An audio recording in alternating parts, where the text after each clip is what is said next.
Good evening and hello everybody, my self doctor Omkarnath. Welcome in Movishala platform. BPSC का आज mains का ये पहला एग्जाम है और आज के इस क्लास कार्यक्रम में अभी 3-4 घंटे पहले अभी आपको 7 बज रहे हैं, अभी पेपर हुआ है और पेपर में जो भी सवाल पूछे गए हैं उसमें करंट अफेयर्स के सेक्शन मतलब हिस्ट्री के जस्ट नीचे वाले सेक्शन के ऊपर हम डिस्कस कर रहे हैं। आज के इस क्लास में हम लोग ये जानेंगे कि प्रश्न कैसे आए, प्रश्न क्यों आए और उन प्रश्न में स्टेप बाय स्टेप क्या लिखना है। इट मीन्स हमारी वर्ड लिमिट कितनी होनी चाहिए, हम क्वेश्चन को कैसे लिखें और बीपीएससी इस क्वेश्चन के माध्यम से हमें किस प्रकार की पर्सनालिटी को जज करना चाहता है या हमारे अंदर वो किस प्रकार के नॉलेज को चेक करना चाहता है। तो पहले क्वेश्चन को देखिए, हिंदू अखबार का ये वहां से लिया गया है। ब्रिक्स के ऊपर मीटिंग्स हुई, तो ब्रिक्स की मीटिंग में हमारे पीएम साहब ने सहभागिता की और इस ब्रिक्स के मीटिंग में उन्होंने कई सारी बातें कही। तो क्वेश्चन की यही डिमांड है या क्वेश्चन यही पूछ रहा है कि ब्रिक्स की मीटिंग, एक सवाल, और दूसरा ब्रिक्स की मीटिंग में भारत के द्वारा किस प्रकार का स्टैंड लिया गया। तो पहला क्वेश्चन ब्रिक्स से रिलेटेड था। दूसरे क्वेश्चन को देखिए, ये हमारे यूनियन मिनिस्टर हैं मिस्टर गडकरी। इन्होंने ग्रीन इंडिया मतलब पर्यावरण के पॉल्यूशन को कंट्रोल करने के लिए कई सारे प्रयास किए जा रहे हैं। उनमें एक और भी प्रयास है, वो है हरित भारत अभियान।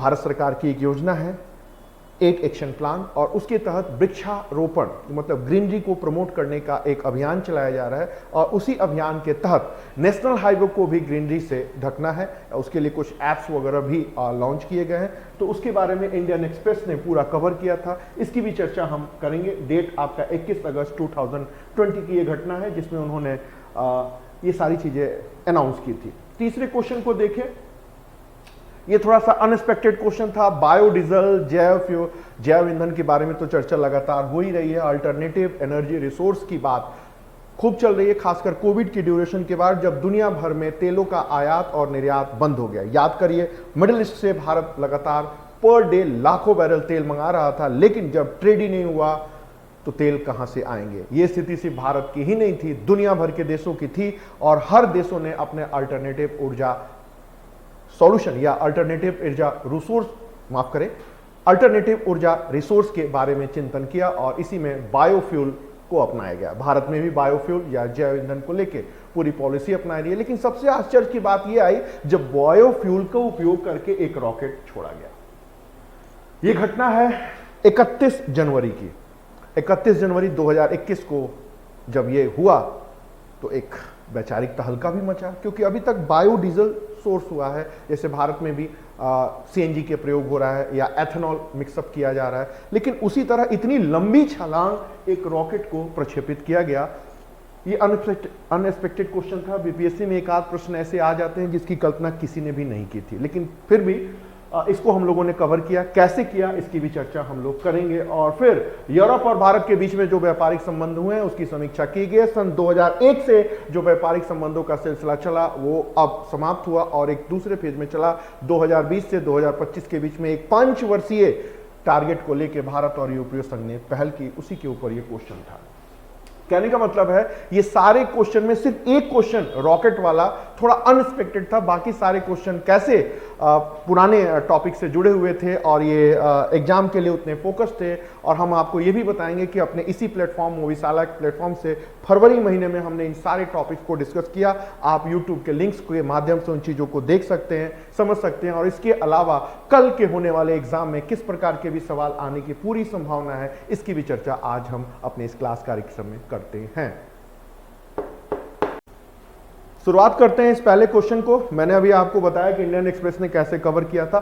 जो पहला करंट अफेयर्स का क्वेश्चन है वो है बायोडीजल और स्टारडस्ट और world trade. It means biofuel का जिस प्रकार यूटिलाइजेशन हो रहा है और जिस प्रकार का रॉकेट प्रक्षेपित किया गया, आने वाले वर्षों में इसका वर्ल्ड के मार्केट पर क्या असर पड़ सकता है, इसी बात की चर्चा यह क्वेश्चन करता है।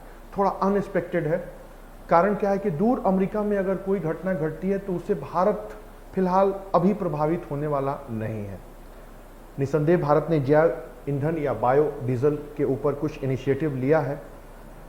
बेहतर होता कि अभियान पूछते, भारत सरकार की पहल पूछते, कुछ सुझाव पूछते या प्रॉब्लम्स के ऊपर पूछते, लेकिन अमेरिका में जो एक अभियान चला उसका बीपीएससी में पूछना थोड़ा सा आश्चर्य लगा, लेकिन पिछले 2-3 सालों के ट्रेंड को देखें तो एक आध प्रश्न ऐसे आते हैं जो आपको बोलते हैं ना शॉक थेरेपी, झटका देने के लिए होते हैं, या ये कहिए एग्जामिनर आपकी पर्सनालिटी को चेक करना चाहता है कि जब कभी आप कहीं राइट्स हो रहा है और आप डिस्ट्रिक्ट के एसडीएम बने हुए हैं तो वहां पर आप क्या डिसीजन लेते हैं।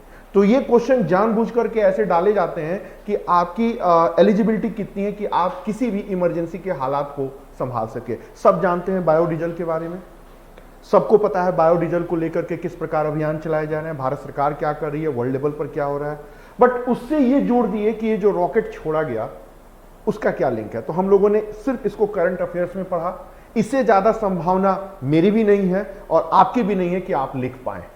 तो फिलहाल इसको शॉर्ट में समझते हैं। मेरा पूरा दावा है, अपने 1 दशक के कैरियर में मैंने भी कई सारे एग्जाम्स को दिए हैं, क्वालिफाई भी किया है, तो मैं एक दावे के बाद कह सकता हूं कि इस प्रकार के प्रश्नों को सॉल्व करने की क्षमता या रिस्क बच्चे लोग नहीं उठाए होंगे, लेकिन फिर भी इसमें क्या लिखा जाना चाहिए इस बात की चर्चा करते हैं। तो पहले पैरा में आप इंट्रो देंगे कि what is biodiesel, types of biodiesel and utilization of biodiesel. It means जैव ईंधन, उसके प्रकार और उसकी उपयोगिता और इसकी नीड, आवश्यकता क्या है, और some initiative of India government, Bharat सरकार की महत्वपूर्ण पहल, और आप चाहें तो वर्ल्ड के साथ भी इसको कोरिलेट कर सकते हैं। जो पहला पैरा होगा आपका आंसर का वो यही होगा। ध्यान रखिएगा आईएएस में 250 वर्ड्स में सवाल आते हैं, कहीं पर 300 आते हैं, और बीपीएससी की वर्ड लिमिट नहीं होती, लेकिन फिर भी अकॉर्डिंग टू टाइम बाउंडेशन हम इस चीज को मानते हैं कि बीपीएससी के उत्तर 350 से 450 शब्दों के बीच में होंगे। इट मींस आपका उत्तर 3 पेज में होना चाहिए।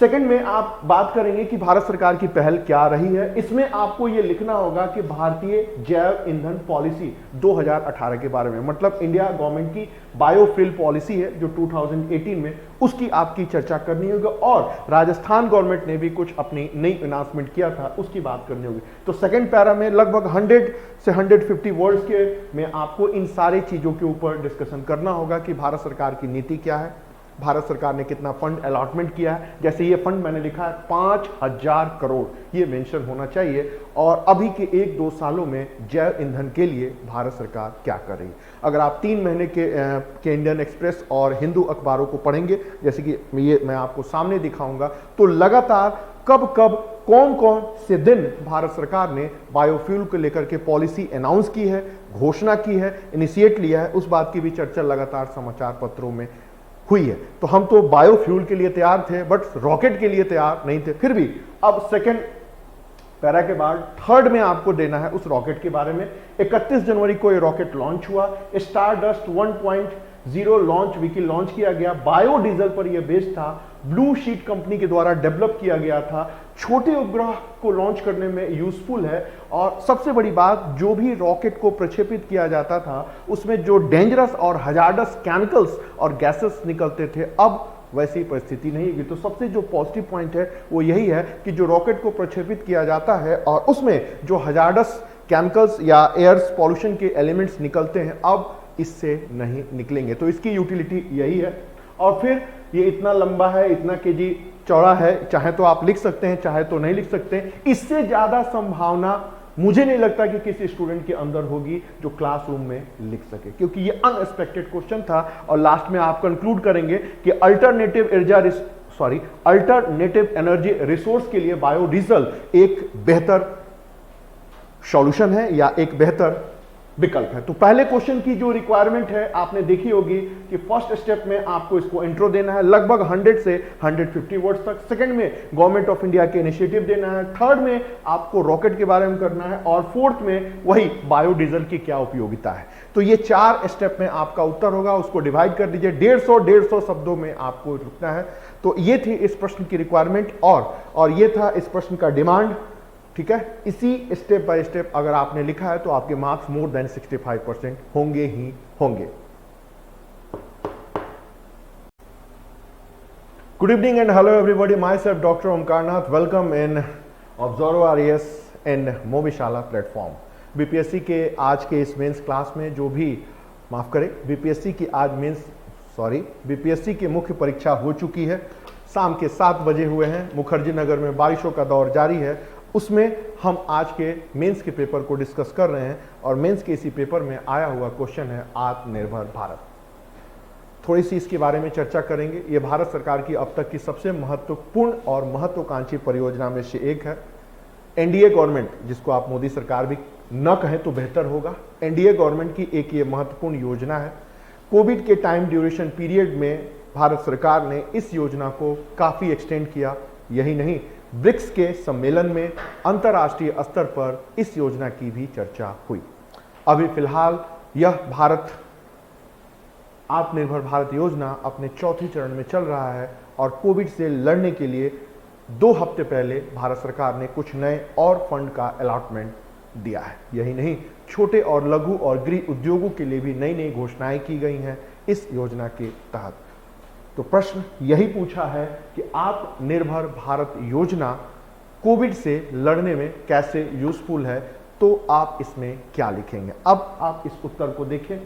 ये फरवरी महीने में डिस्कस किया गया था, अब इसको फिर से अपडेट किया गया है। सबसे पहले आप बात करेंगे इंट्रो के ऊपर कि इसमें क्या लिखा जाए।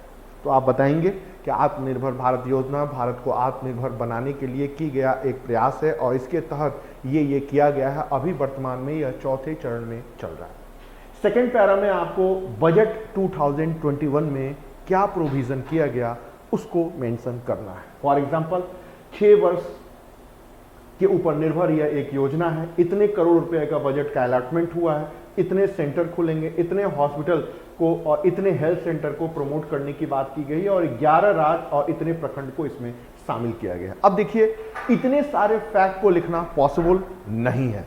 इसमें से कुछ भी फैक्ट्स अगर आप लिखते हैं तो इट्स एनफ। एग्जामिनर यही देखना चाहता है कि इसमें से आपको कुछ चीजें पता हैं या नहीं। फिर इसके बाद आत्मनिर्भर भारत 3, आत्मनिर्भर भारत 1 और आत्मनिर्भर भारत 2। आप चाहें तो इसको बॉक्स भी बना करके डील कर सकते हैं। ये बॉक्स मेरा बनाया हुआ नहीं है। भारत सरकार ने जो प्रेस ट्रस्ट ऑफ इंडिया के माध्यम से जो इंफॉर्मेशन दिया, मैं सीधे उठा के यहां पर मैंने वो लिख दिया।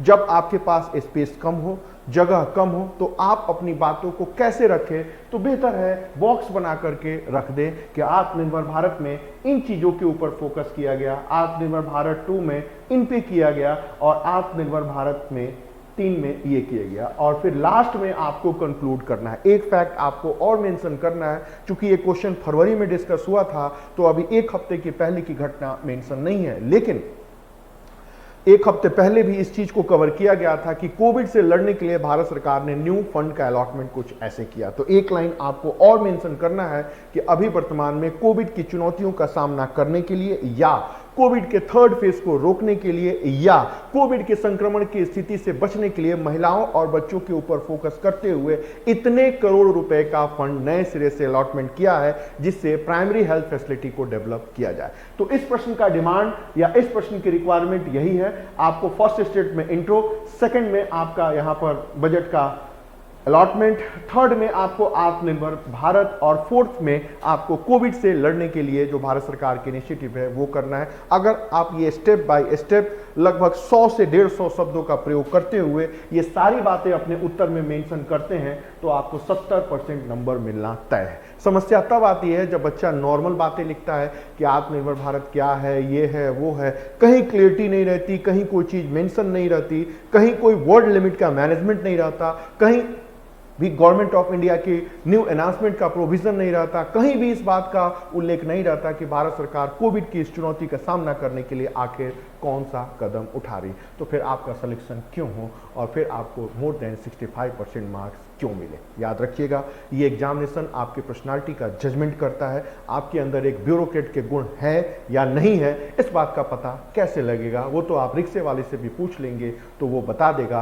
कि कोविड से कैसे लड़ा जाए या कोविड को लेकर के किस प्रकार का प्रिकॉशन बरतना चाहिए। लेकिन जब आप एक एडमिनिस्ट्रेटिव ऑफिसर की तैयारी कर रहे हैं और आप बीपीएससी जैसे टफ पेपर का एग्जामिनेशन दे रहे हैं तो ये कंपलसरी है कि आप चीज़ों को जानें, आप चीज़ों को समझें, आप चीज़ों का मूल्यांकन करें और आप चीज़ों को लिखने की प्रैक्टिस डालें। ध्यान रखिएगा, 98% स्टूडेंट लिखने की प्रैक्टिस नहीं करते हैं, जो मन में आता है लिख देते हैं। याद रखिएगा, सारे प्रश्नों को जानना, सोचना और समझना और उसके पहले एग्जाम के पैटर्न को देखते हुए उनको लिखने का प्रयास करना, वर्ड लिमिट के साथ, टाइम मैनेजमेंट के साथ, ये बहुत जरूरी है। जिन बच्चों का फर्स्ट अटेम्प्ट में सिलेक्शन होता है उनमें यही टाइम मैनेजमेंट और वर्ड लिमिट सबसे ज़्यादा मेजर रोल प्ले करती है। ऐसे बहुत सारे बच्चे हैं जो पढ़ते बहुत हैं, समझते भी बहुत हैं, लेकिन जब बात आती है लिखने में तो वो कहीं ना कहीं पिछड़ जाते हैं, या फिर वो किन किन बातों को लिखें और किन किन बातों को न लिखें,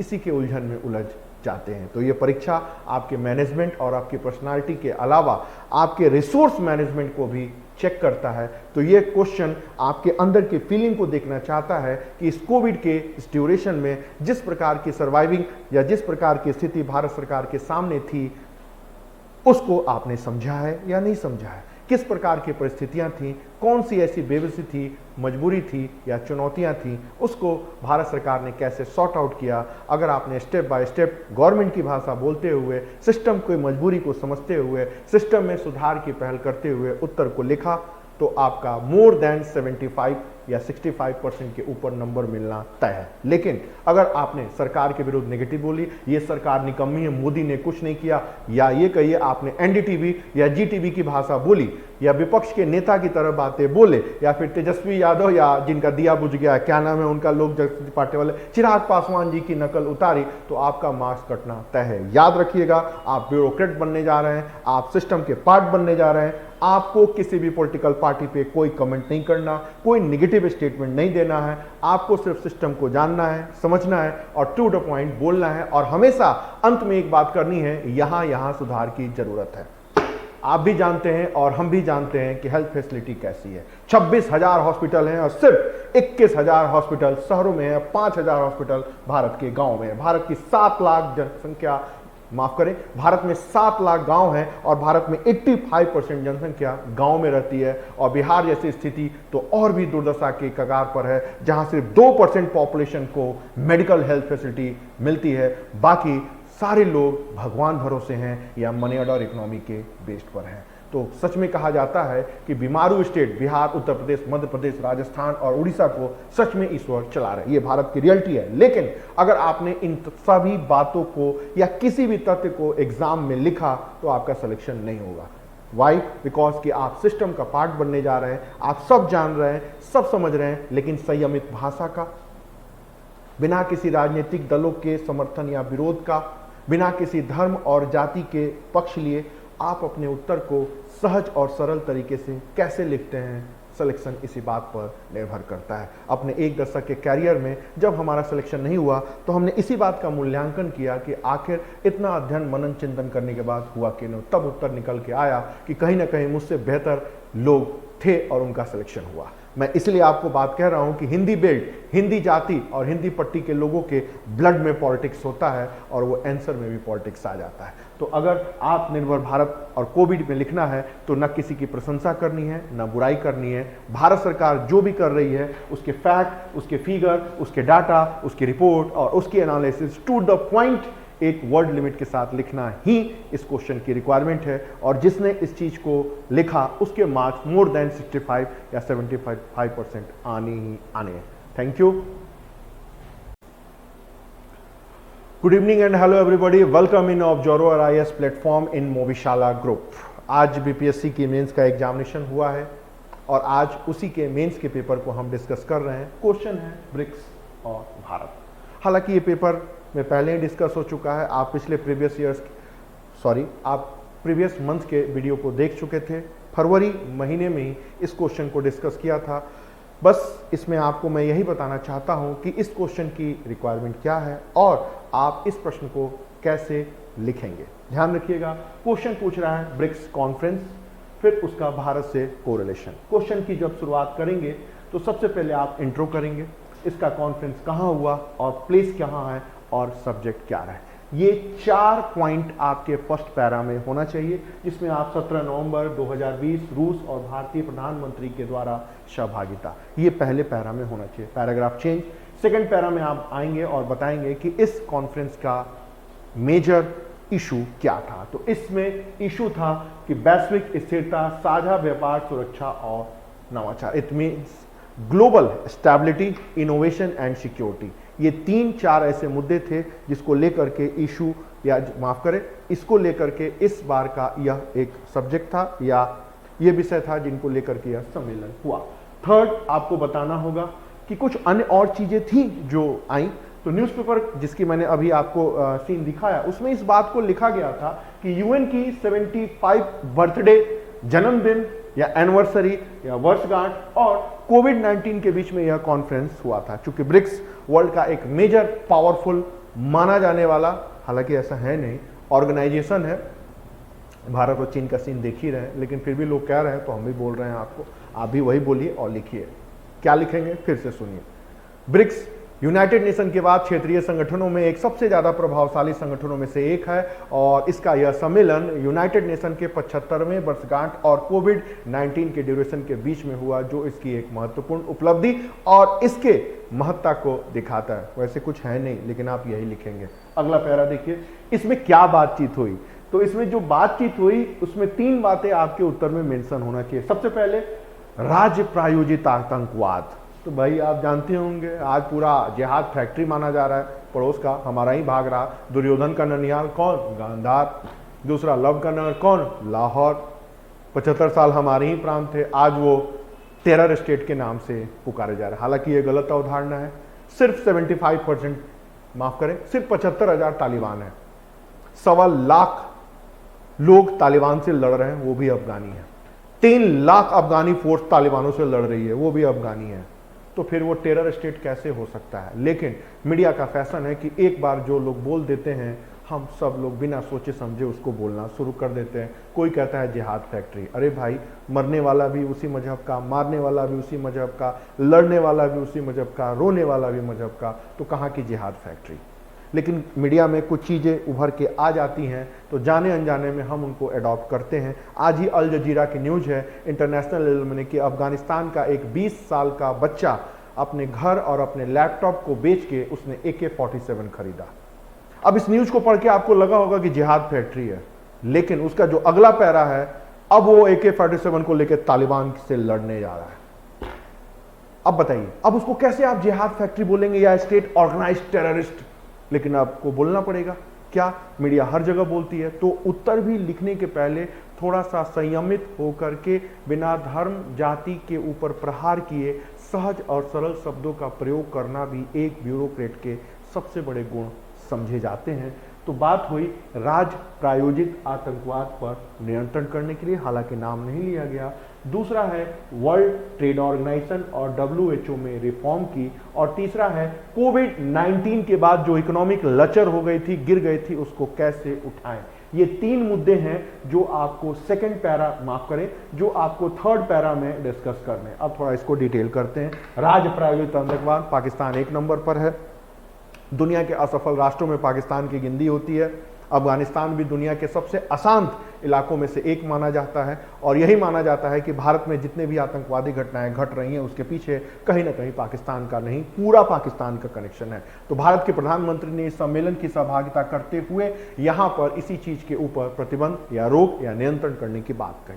पहला पॉइंट यही है। दूसरा, विश्व व्यापार संगठन के कई ऐसे रूल्स एंड रेगुलेशंस हैं जो आज भी भारत जैसे विकासशील देशों के लिए भेदभावपूर्ण है। फॉर एग्जांपल, विकसित देश कहते हैं भाई सब्सिडी खत्म कर, वहीं हम कहते हैं कि भाई तुम्हारे लिए एग्रीकल्चर बिजनेस होगा, हमारे लिए तो रोजी रोटी है। आज भी हमारी जनसंख्या का मोर देन 70% इलाका एग्रीकल्चर या एग्रीकल्चर एक्टिविटी पर डिपेंड है। भारत और चीन जैसे देश, कई ऐसे मुद्दे हैं जिनके ऊपर साथ साथ वो उठ करके WTO के भेदभावपूर्ण, खासकर ट्रिप्स और ट्रिम्स, ये 2 थोड़े टेक्निकल वर्ड हैं, लेकिन आपने इन वर्ड का नाम सुना होगा। इन सारे मुद्दों के ऊपर वो लगातार विरोध करते जा रहे हैं। अभी 2017 से थोड़ी सी स्थिति बदली हुई है, लेकिन 2017 के पहले हर जगह यही कहा जाता था कि विकासशील देशों की आवाज है भारत और चीन।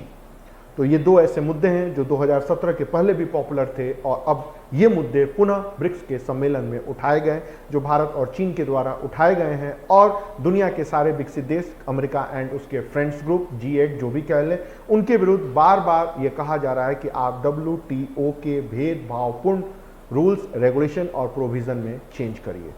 WHO नाम से ही आपको पता है, बड़ा नाम है, लेकिन अगर आपने कहीं लिखा ये बिक गया है, ये चीन के द्वारा बेच दिया गया है, ये एक ऐसे जो भी है ये चीन के द्वारा खेल रहा है, अमेरिका ने लात मार के निकाल दिया, इन सब चीज़ों से दूर रही है।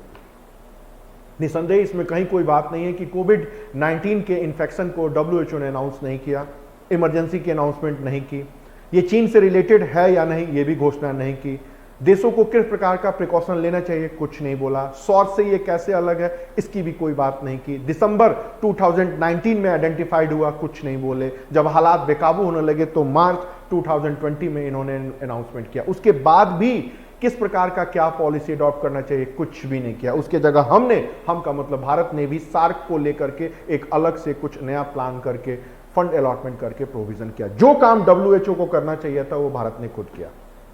डब्ल्यूएचओ आज भी विवादित रूप से हमारे सामने है। अभी G8 की मीटिंग हुई, उसमें विकसित देशों ने खुल के बोला है कि ये चाइनीज वायरस है और बोलना भी चाहिए। दुनिया भर के अंतर्राष्ट्रीय मीडिया चुप्पी साधी है। पेगासकस का मामला आजकल चर्चे में है, सुना भी होगा। कौन कौन चीन का भोंपू, माफ करें, चीन का स्वर बोल रहा है या चिल्ला रहा है, ये पेगासकस के पूरे दस्तावेज में है। जानते हैं क्यों?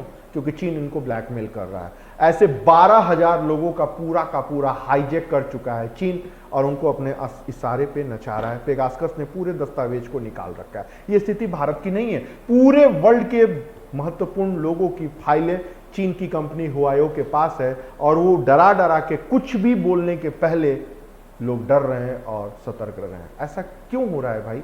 सोशल मीडिया कोई लिख क्यों नहीं रहा है कि चाइनीज वायरस? वो डर है, ये भय है। अभी आपने जीटीवी भी देखा होगा, एनडीटीवी भी देखा होगा और रिपब्लिक भी देखा होगा। कहीं आपने सुना कि चीनी वायरस है? चीनी वायरस, सब चुप्पी साधे हुए हैं। लेकिन हम ये सब कुछ जानने के बाद भी, सोचने के बाद भी, समझने के बाद भी कुछ नहीं लिख सकते। हम लिखेंगे क्या, वो मैं आपको पढ़ के सुना रहा हूं। कोविड के संक्रमण की स्थिति में जो भी डब्ल्यूएचओ की भूमिका और नैतिक दायित्व था, डब्ल्यूएचओ वह निभाने में असफल दिखा। कोविड संक्रमण को लेकर क्या सावधानी बरतनी चाहिए, किस प्रकार की नीतियां घोषणा करनी चाहिए, सदस्य देशों में किस प्रकार समन्वय स्थापित करनी चाहिए, यहां भी डब्ल्यूएचओ की भूमिका कमजोर दिखी। कोविड-19 के टीके के बनाने से लेकर के वैक्सीनेशन कराने में जो भूमिका डब्ल्यूएचओ की होनी चाहिए थी, यहां भी वो भूमिका प्रखरता के साथ नहीं दिखी। इस बीमारी को फैलाने में चीन का योगदान या सक्रियता या कनेक्शन है अथवा नहीं है, इस मामले भी डब्ल्यूएचओ स्पष्टता कहने से बचता रहा। वस्तुतः डब्ल्यूएचओ का यही संदेह भूमिका आज भी आलोचनाओं के घेरे में है और इसमें सुधार किया जाना चाहिए। इसके अलावा अगर आपने कुछ लिखा तो आपका नंबर कटना तय है। मैंने वही बातें लिखी हैं जो एक आईएएस अधिकारी लिखता है। ये मेरी बात नहीं है, ये भारत के हेल्थ सेक्रेटरी की बातें हैं। मैंने टाइम मैगजीन और द हिंदू, माफ करें, मैंने इंडियन एक्सप्रेस और द हिंदू पढ़ा। उसमें उन्होंने कितनी स्पष्टता के साथ धीरे धीरे बातें कही हैं। तब मुझे समझ में आया कि इतनी बड़ी जिम्मेदारी के पद पर ये कैसे बैठे हैं। मैंने उन्हीं की बातों को उठा के आपके सामने आज बोल दिया। लेकिन वास्तविकता क्या है? चीन ने बुरी तरह कब्जा कर चुका है डब्ल्यूएचओ को। अब आप सोचेंगे कैसे? तो आज वर्ल्ड लेवल के 14 बड़े ऑर्गेनाइजेशनों में से 6 ऑर्गेनाइजेशन पर चीन का कब्जा हो चुका है। चाहे वो मौसम से रिलेटेड संगठन हो, समुद्री सीमा से रिलेटेड संगठन हो या टेलीकम्युनिकेशन से रिलेटेड संगठन हो, आज पूरे वर्ल्ड के लोगों की फोन टैप चीन की कंपनी कर चुकी है और इंटरनेट और कम्युनिकेशन के फील्ड में जो चीन चाह रहा है वो हो रहा है। चीन के फंड में 350% का ग्रोथ देखा गया है और आपको पता है भारत डब्ल्यूएचओ के खर्चा में कितना रुपया देता है? 1%।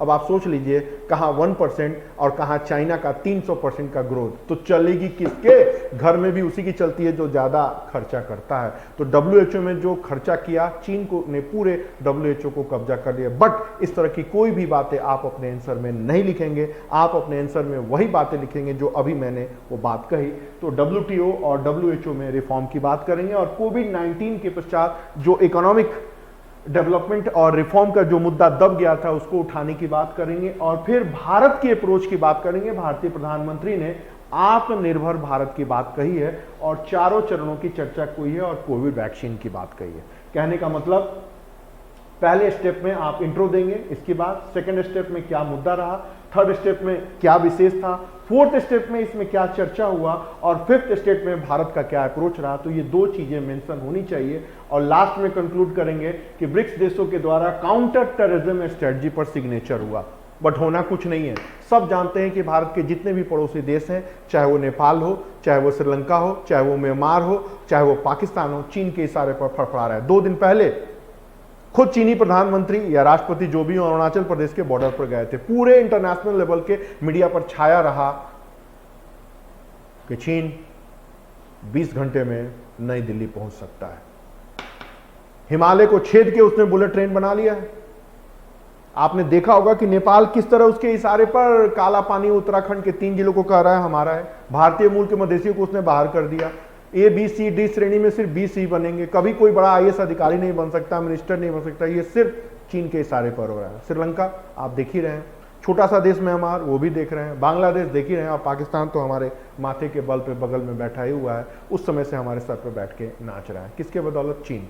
अब हम चीनी के साथ कह रहे हैं कि हम आतंकवाद मिलकर लड़ेंगे, लेकिन ये सारी बातें आपको एग्जाम में नहीं लिखनी है। एग्जाम में वही लिखना है जो न्यूज़पेपर का कंक्लूजन है। क्या है कंक्लूजन? कि ब्रिक्स देशों ने आपस में मिलकर के आतंकवाद से लड़ने की बात कही है। कितनी आश्चर्य की बात है कि आज अफगानिस्तान में जो भी तालिबान लड़ रहे हैं, रूस उनको खुद हथियार दे रहा है। तो भाई किस तरह आतंकवाद से लड़ोगे भाई? एक तरफ रूस तालिबान के साथ खड़ा है, चीन भी तालिबान के साथ खड़ा है और तालिबान हमसे लड़ रहे हैं। दूसरी तरफ चीन और पाकिस्तान का याराना दोस्ती देख ही रहे हैं, तो कैसे लड़ेंगे? व्यवहारिक दृष्टि से ये पूर्णतः फेलियर है, असफल है, बकवास है, 3 दिन का तमाशा है, नौटंकी है। बट ये आप लिख नहीं सकते हैं। आफ्टर ऑल आप गवर्नमेंट के सिस्टम के पार्ट बनने जा रहे हैं। आपको वही चीज़ें बोलनी है जो सरकार कह रही है और आपको वही प्रोटोकॉल फॉलो करना है, ऊपर से नीचे तक हायरार्की जो गवर्नमेंट कह रही है। मैंने जितनी बातें कही हैं वो सब सच है, सोशल मीडिया पे उभर के आ रहा है। मैं बार बार इन बातों को इसलिए कह रहा हूँ कि हिंदी बेल्ट के लोग यही चीज़ें पढ़ते हैं और लिख के जाने अनजाने में चले आते हैं कि नंबर कट जाता है। तो आपको मैंने जितनी बातें सही बताई है उनको नहीं लिखना है और चिकनी चुपड़ी बातें कहना है कि ब्रिक्स एक मजबूत और अस्थायी संगठन है। यूनाइटेड नेशन के बाद इस संगठन की अपनी आवश्यकता है, अपरिहार्यता है।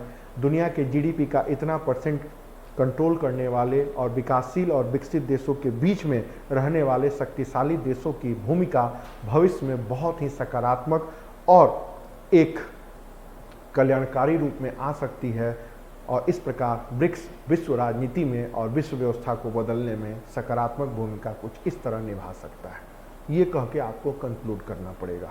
एग्जामिनर पढ़ेगा तो पहले मुस्कुराएगा, बोलेगा बहुत सातिर है बटवा, बचवा तो बहुत सातिर है। क्यों? सारी बातें लिख रहा है और चिकनी चुपड़ी बातें कह रहा है।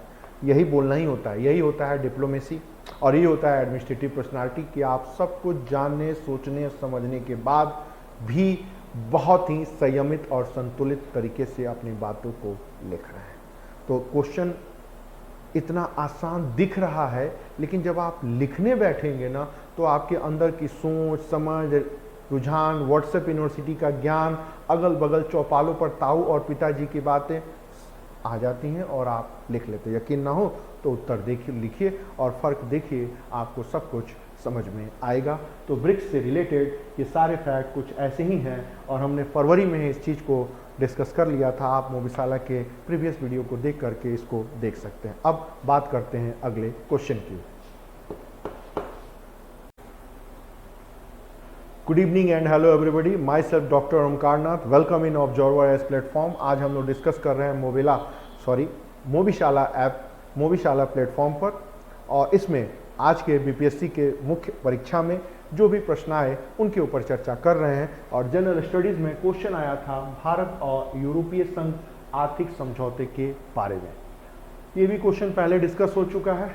ये क्वेश्चन किस दिन डिस्कस हुआ था, ये डेट यहाँ लिखा हुआ है और ये आपके प्रीवियस वीडियो में भी है, आप देख सकते हैं। पूरी उम्मीद थी ये क्वेश्चन आएगा ही, कोई आश्चर्य नहीं हुआ।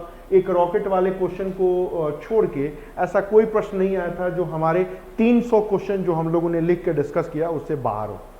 तो सबसे पहले आप इस पहले पैरा में लिखेंगे कि इंट्रो के रूप में भारत और यूरोपियन यूनियन का क्या रिलेशन रहा है, किस प्रकार के फैक्ट्स हुए हैं, क्या एम रहा है और क्या अचीवमेंट। जो पहला पैरा है इसमें ये 4 पॉइंट्स यही होने चाहिए।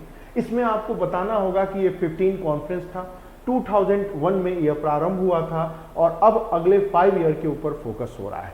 ये इस पैरा में ये चीजें आनी चाहिए। शब्द आपके होंगे, भावनाएं आपकी होंगी, तथ्य हमारे होंगे। मैं जानबूझ के इस तरह की चीजें लिखता हूं ताकि अगर मैं लिख दूं तो सारे लोग बच्चे रटंत, घोटंत और लिखंत पैटर्न पर होते हैं। तो आपके सामने ये चीजें हैं और ये फैक्ट हैं। शब्द आपको खुद डेवलप करना होगा और हम यही चीजें अपने ऑब्जर्वर आईएएस के प्लेटफॉर्म पर मोबिशाला ग्रुप के माध्यम से आपको सिखाने का प्रयास करते हैं। सेकेंड स्टेप में देखिए कि समझौते के क्षेत्र कौन कौन से हैं। तो वाटर, एनर्जी, हेल्थ, एग्रीटेक मतलब agriculture technology, biofuel, cyber security, nano technology और रोबोटिक्स। इसमें क्या है तो अनुसंधान, नवाचार, निवेश, व्यापारिक समझौते। अब इसको कैसे लिखेंगे तो भारत और यूरोप के बीच हुए समझौते में कई मुद्दों के ऊपर समझौते हुए और इन मुद्दों में जल संरक्षण से लेकर ऊर्जा के नए वैकल्पिक साधनों से लेकर के स्वास्थ्य सुविधाओं की संरचना में आधारभूत निवेश और नए नए संक्रमित होने वाली बीमारियों से लड़ने के अतिरिक्त कृषि प्रधान देश में कृषि और उनसे जुड़ी हुई तकनीकों को बढ़ाना, जैव रसायनों का प्रयोग और साइबर सिक्योरिटी के विभिन्न प्रकार के हमलों की सुरक्षा करना से लेकर नैनो प्रौद्योगिकी का जीवन के हर संदर्भ में उपयोग करते हुए रोबोटिक्स का इस्तेमाल खासकर टेलीमेडिसिन व अन्य क्षेत्रों में किस प्रकार करें, और इसी मुद्दे को लेकर के भारत और यूरोप के बीच में संधि, समझौता या सम्मेलन हुआ। मैंने आपको बोल के सुनाया। कहने का मतलब है कि इतने पॉइंट्स आपको लिखने हैं और इसके साथ मैं बोलता हूं, फैक्ट बताता हूं और अपने बच्चों से मोटिवेट करता हूं कि आप इसको लिखिए।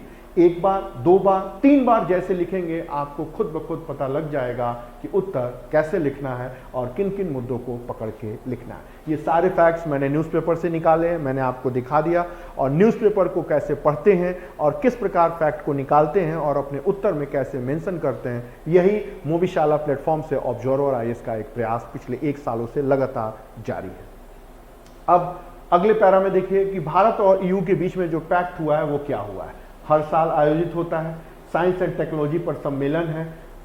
1970 से अंतरिक्ष में ये कॉपरेशन हो रहा है। 2018 में कॉपरनिकस कार्यक्रम पे भी सहयोग हो रहा है। अब देखिए, ये फैक्ट या ये कंटेंट अगर आपके उत्तर में नहीं आया तो आपको मार्क्स मोर देन 50% ऊपर आपके नहीं चढ़ेंगे। एग्जामिनर यह देखना चाहता है कि आपने अंतरिक्ष, कॉपरनिकस कार्यक्रम, और ये एक डॉक्यूमेंट है हायोजिन 2020 के तहत को फाउंडिंग मैकेनिज्म CFM, ये 3 शब्द आपके उत्तर में आने चाहिए। अगर ये उत्तर में नहीं आए तो आपके नंबर नहीं मिलेंगे। एक बात मैं आपको बता दूं, जो भी कॉपी चेक करते हैं उनको एक चिट मिला रहता है कि बच्चे में के उत्तर में अगर ये चीजें हैं तो आप इतने इतने देंगे। शब्द के ऊपर कोई ध्यान नहीं देता। मात्रात्मक अशुद्धियां होती हैं, वो भी थोड़ा फैक्ट है, लेकिन IAS में तो ऐसा नहीं है, क्योंकि कहीं कोई खड़ी बोली है, कहीं सीधी बोली है, कहीं बड़ी की मात्रा है, कहीं छोटी की मात्रा है। लेकिन बिहार का जो लैंग्वेज है उसके हिसाब से कंटेंट होना चाहिए। कंटेंट कैसे लिख रहे हैं वो महत्वपूर्ण नहीं है। कहने का मतलब है कि अगर आप भारत EU समझौते की बात कर रहे हैं तो ये 3-4 चीज होनी चाहिए। अगर कोपरनिकस कार्यक्रम आपके उत्तर में नहीं हुआ या फिर ये डॉक्यूमेंट का उल्लेख नहीं हुआ तो आपके मार्क्स 2 कट जाएंगे और जिन्होंने लिखा उसके 2 नंबर बढ़ जाएंगे। अंतर बस इतना ही है। बीच के लोग वैसे ही रहेंगे कि भारत और यूरोप में सहयोग और समझौता हो रहा है और विज्ञान के क्षेत्र में अद्भुत उपलब्धियों का दर्ज कराया गया है। ये नॉर्मल लोग लिखते हैं। 90% लोग ऐसे ही लिखेंगे, लेकिन जो 10% लोग लिखेंगे और ये कंटेंट देंगे उनके 2 नंबर या 3 नंबर अन्य विद्यार्थियों या एस्पिरेंट से ज्यादा होंगे। तो ये 3 चीज आपको अपने उत्तर में लिखना है। फिर भारत और EU को कोरिलेशन करेंगे कि EU का परिचय देंगे कि इसमें इतने देश है, व्यापारिक संबंध और आयात निर्यात क्या हो रहा है। तो उसमें आपको फैक्ट डालना होगा कि 9th लार्जेस्ट पार्टनर है, एक्सपोर्ट इतने का करते हैं, इंपोर्ट इतने का करते हैं, 2019 की ये पोजीशन है। अब जरूरी नहीं है कि ये आप फैक्ट डालें ही डालें। मैंने एक इंफॉर्मेशन डाला, मैंने हिंदू अखबार पढ़ा, वहां बॉक्स बना के इंफॉर्मेशन दिया था, वहां से चुराया या टीपा या कट कॉपी पेस्ट मार के यहाँ चिपका दिया, डेट आपके सामने लिखा हुआ है। कहने का मतलब है कि जब भारत के साथ वैदेशिक संबंधों की कहीं भी चर्चा करें तो आपके सामने 3-4 चीजें फैक्ट है जो बताना है कि हमारे कोरिलेशन कैसे हैं, किन किन मुद्दों पर हमारा कॉपरेशन हो रहा है, किन किन मुद्दों पर हमारा समान दृष्टिकोण है, किन किन मुद्दों पर विरोध है। हालांकि विरोध आपके एग्जाम में नहीं आता। अभी हम कितने एक्सपोर्ट कर रहे हैं, कितने इंपोर्ट कर रहे हैं, ट्रेड डेफिसिट मतलब व्यापार घाटा कितना है और आगे क्या क्या संभावना है। ये 7 से 8 पॉइंट किसी भी इंटरनेशनल रिलेशन के टॉपिक को डिस्कस करने में आप ये खांचा या ढांचा तैयार कर लीजिए। ये 8 पॉइंट आपको इनपुट कर देना है। उसके बाद बस चाहे यूरोप रखिए, इजराइल रखिए, ईरान रखिए, अमेरिका रखिए, ढांचा यही रहेगा। एक बार जब आपको पता लग गया तो आप उत्तर कैसे लिखना है, सीधे फोन उठाइए और गूगल पे कहिए trade relation with India and Israel, data निकाल के लिख लीजिए। Trade relation with India and Iran, data निकाल के लिख लीजिए।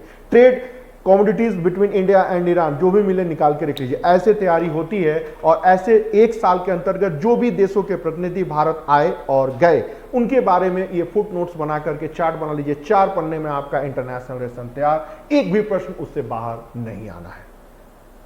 तो ये तैयारी करने का तरीका होता है। ज़्यादातर लोग रटन घुटंत और लिखन पैटर्न के होते हैं। पटना के क्या हालात हैं आपसे छुपे नहीं हैं। सारे लोग कुंजी लेकर के रटना शुरू करते हैं। नहीं, कभी भी रटने की प्रक्रिया नहीं डालनी चाहिए। एक साल का पूरा कवरेज होना चाहिए। कैसे होना चाहिए हम आपको दिखा रहे हैं, और इसी तरह ढांचा बना करके, स्ट्रक्चर बना के क्वेश्चन को लिखने का, कंटेंट को तैयार करने का पैटर्न आपको अंदर डालना होगा। और 3-4 बार आप इस प्रश्नों को लिखेंगे तो अपने आप एक निश्चित समय अंतराल में वर्ड लिमिट के साथ आपको 65% नंबर लाने से कोई रोक नहीं सकता। अगले क्वेश्चन को देखते हैं। Good evening and hello everybody, my self doctor Omkarnath, welcome in observer IAS in Mobishala platform. आज के बीपीएससी के मेंस क्लास में जो प्रश्न आए हम उसी को डिस्कस कर रहे हैं। टॉपिक है पर्यावरण संरक्षण और हरित भारत संकल्प। इस क्वेश्चन में एक थोड़ा मिस्टेक है। जिस ऐप को पूछा गया है वो ऐप अभी इंटरनेट पे दिखा नहीं, तो बीपीएससी ने ये प्रश्न कैसे पूछ लिया, थोड़ी आश्चर्य की बात है। तो जो चीज वजूद में है ही नहीं उसको कैसे पूछ लिए। किसी अखबार में इसका कोई जिक्र नहीं मिला। मैं पर डे लगभग 5 से 7 अखबार पढ़ता हूं, अभी मैं आपको दिखाऊंगा कैसे कलेक्ट किया है, लेकिन उसमें कहीं ये मिला नहीं। लेकिन फिर भी ये प्रश्न पूछा गया। तो अब इस संकट की स्थिति में इस प्रश्न को हम कैसे लिखें और हमें क्या क्या लिखना है। तो सबसे पहले मैं आपको इंट्रो देना होगा कि इन्वायरमेंट प्रोटेक्शन की नीड क्यों है, रिपोर्ट क्या है, पोजीशन क्या है और इसके इम्पैक्ट क्या है। फिर सेकंड पैरा में WHO विश्व स्वास्थ्य संगठन, IPCC panel of climate change और वर्ल्ड बैंक और नीति कमीशन की रिपोर्ट क्या है। तो अगर इन चारों में से 2 का भी अगर आपने अपने आंसर में मेंशन कर दिया तो आपके नंबर 65% के ऊपर ऐसे ही हो जाएंगे। नॉर्मल बच्चे लिखते क्या है, पर्यावरण संकट एक परिस्थिति से गुजर रहा है, बहुत ग्लोबल वार्मिंग बढ़ रहा है, वगैरह वगैरह वगैरह। नहीं, आप अपनी बातों को हमेशा वर्ल्ड लेवल के ऑर्गेनाइजेशन के रिपोर्ट को माध्यम से कहें, फिर आपका उत्तर एकदम परफेक्ट होगा। आप कभी भी इंडियन एक्सप्रेस और द हिंदू के आर्टिकल्स को पढ़ें, उसमें देखिए कि लोग कैसे लिखते हैं और उनका स्टैंडर्ड क्या होता है। उतना स्टैंडर्ड मेंटेन करने की आवश्यकता नहीं है, बट जो बच्चे एग्जाम लोग दे रहे हैं उतना स्टैंडर्ड मेंटेन कर रहे हैं, तो कहीं ना कहीं वो आपसे आगे हैं। अब अगर आपके उत्तर के सेकंड पैरा में ये कंटेंट नहीं है तो आपके मार्क्स उनसे कम होंगे, ठीक है। थर्ड पैरा में देखिए ग्लोबल रूप से क्या पहल की जा रही है। एक कॉन्फ्रेंस ऑन पार्टीज, हर साल इनका कॉन्फ्रेंस होता है, और भारत सरकार ने क्या पहल किया है, तो 8 एक्शन प्लान हमारा चल ही रहा है। फिर सेकंड पैरा में आपका होगा कि गवर्नमेंट ऑफ इंडिया इसको कैसे इनिशिएट कर रही है, इसको एक्सप्लेन करना होगा, एक्सटेंड करना होगा 8 एक्शन प्लान और वृक्षारोपण अभियान को। 8 एक्शन प्लान का ही एक पार्ट है ग्रीन इंडिया मूवमेंट, और उसके अंतर्गत वृक्षारोपण अभियान चलाना है। बिहार सरकार की भी जो हरियाली योजना है वो इसी से रिलेटेड है या इसी का एक पार्ट है। कहने का मतलब है एनवायरमेंट प्रोटेक्शन की नीड क्यों है और एनवायरमेंट प्रोटेक्शन का क्या हालात हैं, वर्ल्ड लेवल की रिपोर्ट्स क्या कह रहे हैं, वर्ल्ड लेवल पर किस प्रकार के इनिशिएटिव लिया जा रहा है और गवर्नमेंट ऑफ इंडिया का क्या इनिशिएटिव है। ये आपका उत्तर बताता है कि भारत के हालात क्या हैं और भारत सरकार की पहल क्या है। अगर आपने भारत सरकार की पहल का उल्लेख, जिक्र और वर्णन नहीं किया तो फिर कैसे पता लगेगा कि आप भारत सरकार के रिप्रेजेंटेटिव हैं, आप भारत सरकार को समझते हैं, या आपकी नज़र भारत सरकार के पॉलिसी के ऊपर है। यही आंसर में एग्जामिनर देखना चाहता है कि आप गवर्नमेंट को कितना समझ रहे हैं, या गवर्नमेंट के स्ट्रेटजी, प्लान, एक्टिविटी के ऊपर आपकी नज़र है या नहीं, या ऐसे ही आप भाषण दे रहे हैं। किसी रिक्शे वाले से पूछिए पटना के गांधी मैदान में का हो ग्लोबल वार्मिंग के बारे में का बा, तो बताए बड़ी गर्मी बा ए बबुआ, वो भी बता देगा, बट वो ऐसे तो नहीं लिख सकता ना, वो प्रश्न का उत्तर तो नहीं लिख सकता ना। प्रश्न का उत्तर वही लिखेंगे जो अपनी बातों को गवर्नमेंट की बातों में लिखते हैं, समझते हैं और एनालिसिस करके उनकी बातों को मेंशन करते हैं। अब सेकंड पैरा में गवर्नमेंट ऑफ इंडिया के इनिशिएशन को लिखा गया। थर्ड में आपको लिखना है हरित भारत संकल्प। देखिए उसमें ऐप को लेकर के पूछा है, ऐप की कोई जानकारी मुझे भी नहीं है, ना किसी इंटरनेट पर है ना किसी समाचार में है। अब भगवान जाने पटना में बैठे बीपीएससी के अधिकारियों को अगर कोई विशेष आत्मीय ज्ञान हुआ है तो मैं उसके बारे में नहीं कह सकता। इसमें आपको कहना है क्या हुआ, क्यों हुआ, कैसे हुआ, किस तरह हुआ, पॉजिटिव और निगेटिव। इस पॉइंट में आपका क्रमशः 5 लाइन कुछ इस तरह का होना चाहिए। NHI के द्वारा, national highway authority of India के द्वारा प्रारंभ किया गया NH पर 25 दिनों में 25 लाख पेड़ लगाने, ये कंटेंट आपके उत्तर में होना चाहिए। कितने लगाने हैं? 25 दिनों में 25 लाख, 25 दिनों में 25 लाख, 25 दिनों में 25 लाख। हम लोग ऐसे ही याद करते थे, फिर उसके बाद भूल जाते थे।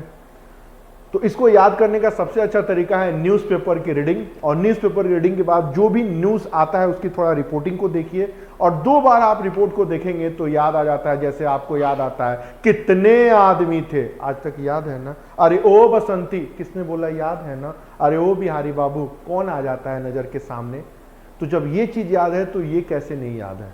ये इसलिए याद नहीं है कि हम लोग इसको पढ़ के रटते हैं। कभी भी न्यूज़पेपर को पढ़ने के लिए उन विशेष शैली और अप्रोच का यूटिलाइजेशन नहीं करते हैं जो ब्यूरोक्रेट की नज़रों की एक ज़रूरत होती है। मैं अभी भी कहता हूं कि मेंस को इतना हल्के में मत लीजिए। देखिए, जो लोग भी सक्सेस हो रहे हैं उनके मार्क्स 80% तक आ रहे हैं, तो क्यों आ रहे हैं? आखिर वो क्या पढ़ते हैं? आखिर वही अखबार है, वही नोट्स हैं, लेकिन जहां एक अब एवरेज बच्चे को मोर देन 35% या 45% भी नंबर नहीं आ पाते हैं, वहीं पर कुछ लोग 80% मार्क्स पा रहे हैं, तो कुछ न कुछ तो होगी, कुछ न कुछ तो उनकी विशेषता होगी। ये पूरा हिंदी बेल्ट या पटना का भीड़ या पटना का मॉब या पटना के मासूम अपने मेरे जैसे विद्यार्थी चीज़ों को समझ नहीं पाते हैं। तो यही चीज़ मैं कह रहा हूँ कि जो भी गवर्नमेंट के सामने मेजर चैलेंज है, मेजर चुनौतियाँ हैं, जो भी सामना कर रहे हैं, उनके बारे में आपकी एक पैनी नज़र होनी चाहिए, और क्या हो रहा है उसकी जानकारी भी होनी चाहिए। तो आपके सामने ये चीज़ होनी चाहिए कि गवर्नमेंट, NGO, कम्युनिटी, फार्मर और प्राइवेट सेक्टर इसको इनिशिएट करेगा, या इसमें इसकी भूमिका देखी गई है। बजट 290 करोड़ रुपए में शामिल किया गया है, और NHI ने 2015 में यह इनिशिएट लिया है। ये पूरी घटना 22 अगस्त 2020 की है। पिछले साल दिसंबर में जब हम लोग डिस्कस कर रहे थे करंट अफेयर्स की क्लास में, तो उस समय ये सारी चीज़ें लिखी थी। एक लाइन यही इसमें जोड़ना है बस कि अभी वर्तमान में क्या किया जा रहा है, वो मैंने इंडियन एक्सप्रेस का आपको वो आर्टिकल दिखा दिया। एक लाइन बस वही चीज़ें जोड़नी थी। चूंकि ये नोट्स इतने दिनों पुरानी है तो मैंने अपडेट नहीं किया, और 1 घंटे में अपडेट हो भी नहीं सकता। ठीक है, तो अब ये चीज़ें थी। अब ऐप के बारे में न मुझे कोई जानकारी है, न इंटरनेट पर कोई है, तो भगवान जाने उस प्रश्न का उत्तर कैसे लिखा जाएगा। तो आज के इस पेपर में 2 प्रश्न है। एक तो ये रॉकेट वाला जो संभवतः ही किसी को जानकारी होगा, और दूसरा ये ऐप वाला, इसके बारे में भी कोई जानकारी नहीं होगी, क्योंकि प्रतिदिन 7 से ज़्यादा अखबार मैं पढ़ रहा हूँ, डेली एनालिसिस करता हूँ, एक एक चीज़ों के ऊपर नज़र रहती है कि आज कालीन भैया क्या बोल रहे हैं, ये भी नज़र है। आज तैमूर की मम्मी का क्या हाल है जो अखबार में आया टाइम्स ऑफ इंडिया में, इस पर भी नज़र है। हालांकि इसका कोई एग्जाम से लेना देना नहीं है, लेकिन फिर भी नज़र तो जाती ही है। तो इस तरह की कोई भी जो science, technology, government of India की एक्टिविटी है उसके ऊपर नज़र रहती है। कम से कम मैंने 6-7 महीनों में इस प्रकार का कोई ऐप अभी सुना नहीं है। हो सकता है ऐप को BPSC के अधिकारी शायद बता दें, तो आगे देखते हैं। तो ये क्वेश्चन था इस बार के मेंस के बारे में, जो 4-5 क्वेश्चन आए थे करंट अफेयर्स में। इसमें आप रॉकेट वाला छोड़ के इन सारे प्रश्नों को कर सकते हैं, और जिन लोगों ने इस प्रश्न को किया है, अब अपना आप मूल्यांकन करिए कि आप इस तरह के कंटेंट को लिखे हैं, क्या आपने इस तरह के पॉइंट्स को उत्तर में डाला है। हृदय पर हाथ रख के आंख बंद करके अपने आप मूल्यांकन करिए, आपको अपना उत्तर खुद मिल जाएगा, और यह भी आपको पता लग जाएगा कि दूसरे आपसे बेहतर नंबर पा रहे हैं तो क्यों पा रहे हैं। अब एक चीज और मैं आज आपके सामने कहना चाहता हूं कि हम लोगों ने BPSC मेंस को लेकर के 300 से भी ज्यादा क्वेश्चनों को डिस्कस किया है। आज ये वीडियो अभी YouTube पर अपलोड हो जाएगा। कल के पेपर में क्या आएगा या किस प्रकार के प्रश्न आ सकते हैं, मैं आपको उसकी एक झलक दिखाता हूं, और इसके अतिरिक्त न्यूज़पेपर बेस्ड पर किस प्रकार की टॉपिक्स एक साल में कवरेज किया है, और वो सब हम डिस्कस कर चुके हैं, इसको भी मैं आपको आपके सामने आपको दिखाता हूं।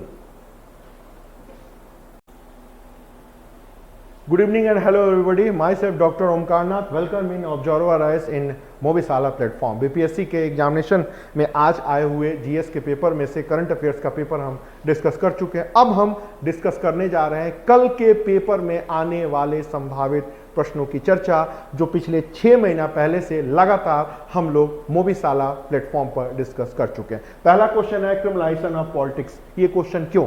बिहार का इलेक्शन हुआ, रिपोर्ट आया, इतने लोग क्रिमिनल बैकग्राउंड से हैं और जीत चुके हैं। इस बार इलेक्शन कमीशन के ऊपर सुप्रीम कोर्ट ने भी इस बात को कहा कि क्रिमिनलाइजेशन ऑफ पॉलिटिक्स बढ़ रहा है और आप इसको कंट्रोल करने के लिए कुछ करिए। तो पूरी संभावना थी कि इस प्रकार के प्रश्न को आए। यहाँ पर इन प्रश्नों को क्या लिखेंगे, किस स्टेप में क्या लिखेंगे, किस प्रकार के फैक्ट एंड फिगर्स है और कौन कौन से रिकमेंडेशन आया, क्या क्या कहा गया, इन सब की चर्चा की गई। तो पॉलिटी का पहला सवाल जो इंपॉर्टेंट है वो है क्रिमिनलाइजेशन ऑफ पॉलिटिक्स का।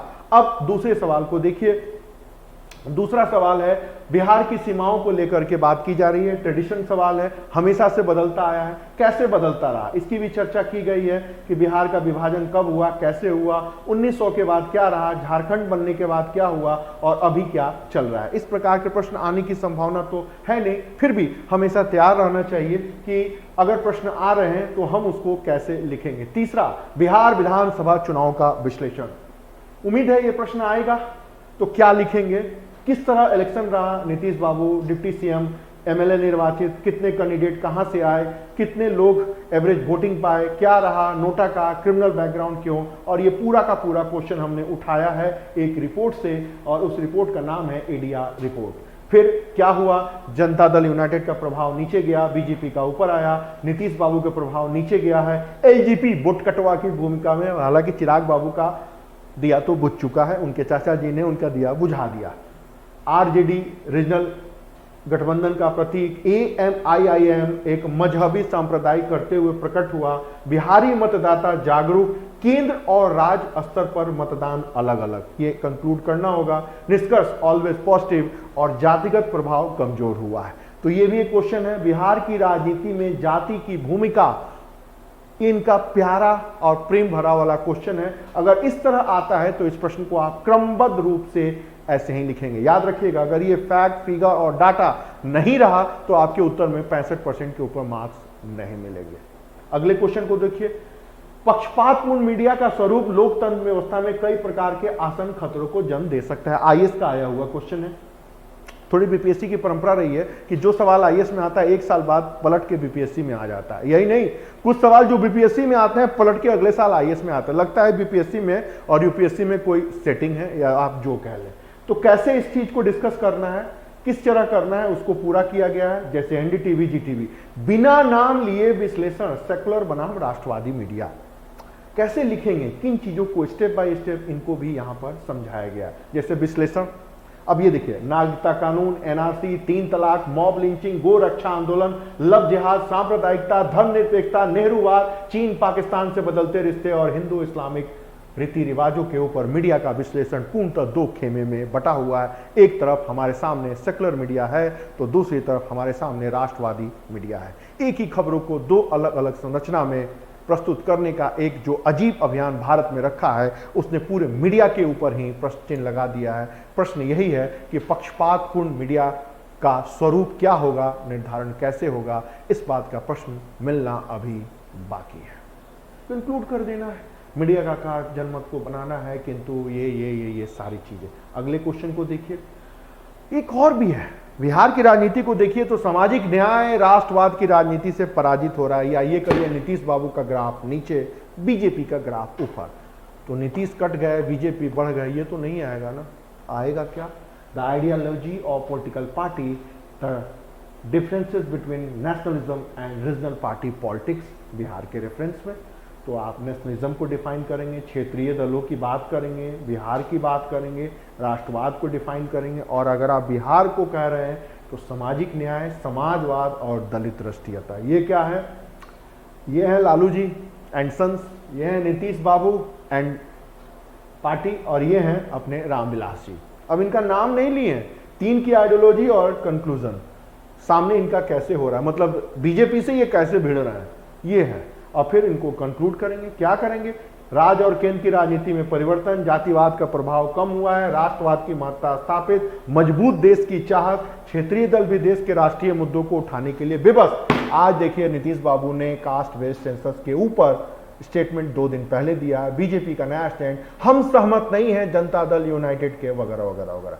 कहने का मतलब है अब कब तक बचेंगे, क्षेत्रीय दल भी राष्ट्रीय मुद्दों को उठा रहे हैं। ये राष्ट्रवाद की एक जीत, एक अभियान।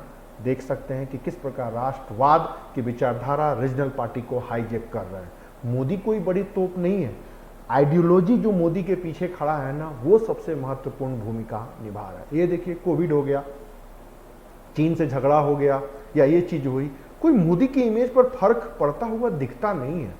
लोगों के अंदर गुस्सा नहीं है, कभी वही बिहार था, लोग कहते हैं इंदिरा हटाओ देश बचाओ, सिंहासन खाली करो जनता आ रही है, बट इस समय ये बात नहीं दिख रही है। क्यों? इसके पीछे है यही आइडियोलॉजी जिसको बोलते हैं नेशनलिज्म की आइडियोलॉजी। ये सारे रीजनल पार्टियों को हाईजैक कर लिया, तो बिहार भी इनसे पीछे नहीं है। अगर ये क्वेश्चन आता है कि बिहार की राजनीति में या राजनीतिक दलों की विचारधारा में राष्ट्रवाद कैसे हाईजैक या प्रभाव कर रहा है, जो पूरी संभावना है आए, तो आप इस क्वेश्चन को स्टेप बाय स्टेप कुछ ऐसे लिखेंगे। अब देखिए अब किस तरह एक और भी है कि राष्ट्रवाद आज की विचारधारा में समस्या खड़ी कर रहा है, तो इसको कैसे आएगा प्रश्न। अनेकता में एकता भारतीय समाज की विशेषता संविधान द्वारा है, क्षेत्रवाद पंचनिरपेक्षता अल्पसंख्यकों की स्थिति के संदर्भ में टिप्पणी करे। मतलब diversity, unity, minorities, secularism, regionalism और नेशनलिज्म का कंपेयर पूछ रहा है उसके ऊपर। तो इस प्रकार के प्रश्न को भी कैसे डीलेंगे इसकी बात की गई है। सेंट्रल स्टेट रिलेशन और उसमें क्या चेंज आया, बिहार का ये फिड क्वेश्चन है, उसको भी किस प्रकार डील करेंगे इसके ऊपर डिस्कशन किया गया। फिर अगले क्वेश्चन को देखिए, भारतीय राजनीति में जाति व्यवस्था एक प्रमुख निर्णायक कड़ी है, इसकी भूमिका प्रभाव की चर्चा करें, वर्तमान परिदृश्य में इसमें किस प्रकार का अभिनव परिवर्तन देखने को मिल रहा है। ये तो एकदम फेड क्वेश्चन है, बिहार में लगातार आ रहा है, आईएएस में अब आया है। इसको भी कैसे डिस्कस करेंगे, इससे सारी चीजें step by step. Judicial activism ये पहले भी आ चुका है लेकिन हर बार इंपॉर्टेंट रहता है। डेमोक्रेटिक सिस्टम में विपक्ष और स्वतंत्र मीडिया, विपक्ष और जो याद रखिएगा एक प्रतिबद्ध मीडिया कहते हैं ना, गोदी मीडिया और विपक्ष दोनों इस समय असमंजस की स्थिति में है। उससे रिलेटेड अगर पॉलिटी का कोई सवाल बनता है तो कुछ इसी तरह का सवाल बनेगा और उसको कैसे लिखेंगे इस बात की भी स्टेप बाय स्टेप चर्चा हुई है। म्यांमार के बदलते राजनीतिक हालात क्या हैं, कैसे हैं, किस तरह है, इसकी चर्चा हुई है। चीन का प्रभाव कैसे हो रहा है, भारत पर क्या प्रभाव हो रहा है, ये सारे पॉइंट्स में लिखे हैं, बस आपको थोड़ा सा खींच के इसको बढ़ा करके लिख देना है। आगे देखिए, चीन की बढ़ती सक्रियता भारत के लिए किस प्रकार है, विश्व इसको कैसे देख रहा है। पूरी संभावना है इस प्रकार के प्रश्न जरूर आए पेपर में, तो अब कैसे आएगा इन चीजों को डील किया गया है, सारा लिखा गया है। फिर और देखिए, भारत और यूएन में अस्थायी सदस्यता पहले भी आ चुका है, चूंकि मजबूरी होती है इन प्रश्नों को पढ़ाने की, तो उभर के आती है क्या क्या चैलेंज है। फिर उसके बाद अमेरिकी राष्ट्रपति, ये पुराना हो चुका है, इसकी आने की संभावना अब प्रश्न में नहीं है। हाँ, अफगानिस्तान में सत्ता हस्तांतरण के विभिन्न पहलुओं की चर्चा करें और भारत में क्या प्रभाव पड़ सकता है। आज भी हमारे एस जयशंकर जी अमेरिकी प्रतिनिधि से आज भी नई दिल्ली में भोज खा रहे होंगे, मुद्दों के ऊपर चर्चा हो रहे हैं, आज के सारे अखबारों में इसकी विशद चर्चा है, इसकी भी चर्चा की गई है। एससीओ की क्या भूमिका है, इसके ऊपर भी चर्चा की गई थी। इसी के साथ साथ ये देखिए, ये है क्वेश्चन जो 3 महीना पहले डिस्कस हो चुका है, जो इस बार के आपके बीपीएससी में आया है। यही मुझे आपको दिखाना था कि इतने क्वेश्चन की श्रृंखला कड़ी में इस बार जो बीपीएससी में प्रश्न आया, कैसे हमने 3 महीना पहले ही उसको पूरा डिस्कस किया है, उसके कंटेंट को पढ़ा है और उसके क्या उत्तर हो सकते हैं इसकी भी चर्चा की है। अब इस प्रश्न को आप देख सकते हैं। इसके बाद आप फिर देखिए, पड़ोसी देशों में चल रही सीमा विवाद क्या है, कैसे है और किस तरह है, वो सारी चीजें बताई गई हैं। चीन का क्या रोल हो सकता है, फिर ओटीटी प्लेटफॉर्म को लेके क्या चल रहा है, साइंस एंड टेक में भी ये क्वेश्चन आ सकता है। फिर इकोनॉमी में भारतीय अर्थव्यवस्था जो कल आपके होने वाला है, वी शेप क्या रहा है, कोविड का क्या असर पड़ा और कोविड से निकलने के लिए भारत सरकार किस प्रकार इनिशिएट ले रही है, इसमें सारे फैक्ट, फिगर एंड डाटा को मेंशन किया गया। बिहार, ये देखिए, एग्रीकल्चर कानून हुआ, 3 कृषि विशेष कानूनों के ऊपर गतिरोध का दौर जारी है। प्रश्न यही उठ रहा है कि जब देश में अभी भी जंतर मंतर पर संसद के पैरलर सम्मेलन और गतिविधियां हो रही हैं, तो ऐसे में बिहार जैसे राज्य कृषि आंदोलन और न्यूनतम समर्थन मूल्य के ऊपर इतना बेरुखा क्यों है। आखिर वहां पर बगावत, विरोध, आंदोलन की चिंगारी क्यों नहीं जल रही है, तब जब इस राज्य के 85% से ज्यादा, शायद 95% लोग एग्रीकल्चर और एलाइड एक्टिविटी में इन्वॉल्व हैं। इसमें पूरे बिहार की स्थिति को डिस्कस किया। ध्यान से देखिए इन प्रश्न को, अगर ये प्रश्न अगर आ जाए तो ये मत कहिएगा प्रश्न लड़ गए, जी नहीं, प्रश्न यही आते ही हैं। पहले देश के लेवल पर आपको तैयारी करनी होती है। अब जब हम यूपी की तैयारी करेंगे तो यूपी के फैक्ट एंड फिगर को देखेंगे, राजस्थान की तैयारी करेंगे तो राजस्थान के फैक्ट एंड फिगर की। इस क्वेश्चन में बिहार की पूरी एमएसपी को बताया गया। फॉर एग्जांपल देखिए, तस्करी जोरों पर है। 20% किसान ही सरकारी खरीद हो रही है। 80% एजेंट मीडिएटर बिहार में शामिल है। धान की एमएसपी कम रेट पर बिक रहा है। मक्का का एमएसपी घोषित ही नहीं है। राज्य के 7% बड़े किसान दूसरे राज्यों में अनाज विक्रय कर रहे हैं। 2 मिनिस्टर भी शामिल हैं, कहिए तो नाम बता दूं। राज्य में 1.63 करोड़ किसान रजिस्टर्ड हैं, जिनमें 97% 2 हेक्टेयर से नीचे वाले हैं। 7,000 केंद्र की अनाज की खरीद बने हैं। राज्य में 1500 करोड़ रुपए की विभिन्न योजनाएं किसको लिए संचालित है। कहां से मैंने टीपा है तो NITI commission report, the rural report, agriculture report of Bihar सन 2020। और देखिए क्या कह रहे हैं, राज्य में एफसीआई, पैक्स और व्यापार मंडल से खरीद होती है। धान, गेहूं, मक्का मुख्य रूप से खरीदने वाली फसल है। 2006 में नीतीश बाबू नया कानून लेके आए। राज्य के 94% किसान मंडी से बाहर हैं। तो भाई आंदोलन कैसे करेंगे, ये फैक्ट आपको याद होना चाहिए। राज्य के 7% किसान ही मंडी से जुड़े हैं। राज्य के 97% किसान खरीद नीति का कोई फायदा इनको नहीं होता है। 2015 से 20 के बीच राज्य के 82% कृषि उत्पाद की खरीद कम हुई है। राज्य में 6 वर्षों में खरीद 0% पर है। वहीं 80% खाद्यान्न बिहार से बाहर बेचे जा रहे हैं। बिहार के 3 मिनिस्टर, नाम बताने के लिए मैं बेताब हूँ लेकिन मैं बोलूँगा नहीं, हमारे किसानों से ऐने पौने दाम पर अनाज खरीदते हैं, ट्रकों में लोड करते हैं और हरियाणा में जा कर के बेच देते हैं। किसान दिन रात मेहनत करके फसल उगा रहा है, 2 रुपये में उसकी फसल को खरीद रहे हैं, 2 रुपया घूस खिला रहे हैं और 10 रुपये में जाके हरियाणा में बेच रहे हैं। इस तरह बिना मेहनत की काली कमाई 7 रुपये की हो रही है और उसमें से ऊपर से नीचे तक पैसा बट रहा है। सच्चाई यही है। पूरी सरकार की रिपोर्ट आई है, इंडिया टुडे में, टाइम्स ऑफ इंडिया में, इकोनॉमिक्स टाइम्स में, सब कुछ छपा है। आप सीधे गूगल पर जाइए, एमएसपी एंड बिहार बोलिए, सारे फैक्ट कंटेंट आ जाएंगे। मैं आपको ये दिखाना चाहता हूँ कि आप मेंस का एग्ज़ाम जो कल देने जा रहे हैं, अगर आपके उत्तर में इतना कंटेंट नहीं है, इसका 20% भी नहीं है, तो आपको मार्क्स कैसे मिलेंगे। यही हम बताने का प्रयास बार बार आपको कर रहे हैं कि अगर न्यू एग्रीकल्चर पॉलिसी या मिनिमम सपोर्ट प्राइस और बिहार का कोरिलेशन आप डिस्कस करते वक्त इतने फैक्ट फिगर डाटा में से 50% भी नहीं लिखते तो आखिर मार्क्स कैसे आएगा। मैं आपको इसलिए बताना चाहता हूं कि आज भी बीपीएससी के नाम पर वही गरीबी और बेरोजगारी पढ़ाई जाती है। फोटो की राजनीति हो रही है, जो लोग चाहे सेलेक्ट हो जाते हैं उनका फोटो छाप दिया जाता है। आप कोई भी जो इकोनॉमी पढ़ाने वाले हैं या करंट पढ़ाने वाले टीचर से कहिए कि सर आप कॉपी उठाइए और 250 शब्दों में मुझे लिख के दिखाइए कि एमएसपी और बिहार का कोरिलेशन क्या होगा। अगर वो लिख देते हैं, कंटेंट बता देते हैं, तो समझिए कि वो आपको पढ़ाने के लायक है, अन्यथा वो आज भी गरीबी और बेरोजगारी और मुद्रास्फीति पढ़ा रहे हैं। दिल्ली के अगल बगल के सारे इंस्टीट्यूट इसी से भरे पड़े हैं, उनके नोट्स उठा को देख लीजिए, पता लग जाएगा। लेकिन आपका टक्कर, आपकी लड़ाई दिल्ली के सबसे बेस्ट ब्रेन से हो रही है, जो लोग पटना जाके आज एग्जाम दे रहे हैं। ऐसे में हमारे पूरे बिहार के गाँव के बच्चे जो अपनी जी तोड़ मेहनत करके पीटी निकाल के आते हैं, वो कैसे उनसे फाइट करेंगे कि एक तरफ गांव का पढ़ा हुआ बच्चा है और दूसरी तरफ आईआईटी से पढ़ा हुआ बच्चा। लड़ाई यही हो जाती है। बिहार में न ब्रेन की कमी है, न परिश्रम की कमी है, न टैलेंट की कमी है। फर्क सिर्फ कंटेंट का है, फर्क सिर्फ मैटर का है। और जो लोग कहते हैं मैटर की कमी नहीं है, बिल्कुल है। आप सारे मैगजीन को उठा के देख लीजिए, मैंने लगभग सारी मैगजीन पढ़ी है, और उसमें से निकाल के दिखाइए कि किसान आंदोलन और बिहार का कनेक्शन, या न्यूनतम समर्थन मूल्य और बिहार में क्या कोरिलेशन है, या नए कृषि कानून में जो भी विरोध की और गतिरोध की राजनीति चल रही है, बिहार इससे अछूता क्यों है, या नए कृषि कानूनों का बिहार के ऊपर पड़ने वाले प्रभाव की समीक्षा करें। अगर यूपी दे रहे हैं तो यूपी के सेंस में, बिहार दे रहे हैं तो बिहार के सेंस में। आप उठाइए और मैगजीन उठाइए, नोट्स उठाइए और कंपेयर कर लीजिए। ये 3 महीने पहले का नोट्स है जिसमें सारे फैक्ट फिगर एंड डाटा है, और कंपेयर कर लीजिए। अगर ये प्रश्न कल किसी भी रूप में आ गया तो कोई भी आश्चर्य मत करिएगा। आप बिहार के सिस्टम का पार्ट बनने जा रहे हैं, और इस सिस्टम के पार्ट बनने के सिलसिले में अगर इस समय देश में चल रहा है सबसे मौजूदा कानून के गतिरोधों के बारे में आपकी जानकारी और अंडरस्टैंडिंग क्लियर नहीं है, बिहार को लेकर अगर आपका अप्रोच और नजरिया स्पष्ट नहीं है, तो फिर आपका सिलेक्शन मेरे हिसाब से नहीं होना चाहिए। क्योंकि जो लोग भी एग्जाम दे रहे हैं उनमें से 10% लोग ऐसे हैं जो इस तरह का कंटेंट उनके पास है, वो इस तरह की तैयारी कर चुके हैं और इस तरह का उत्तर लिख के सामने आ रहे हैं।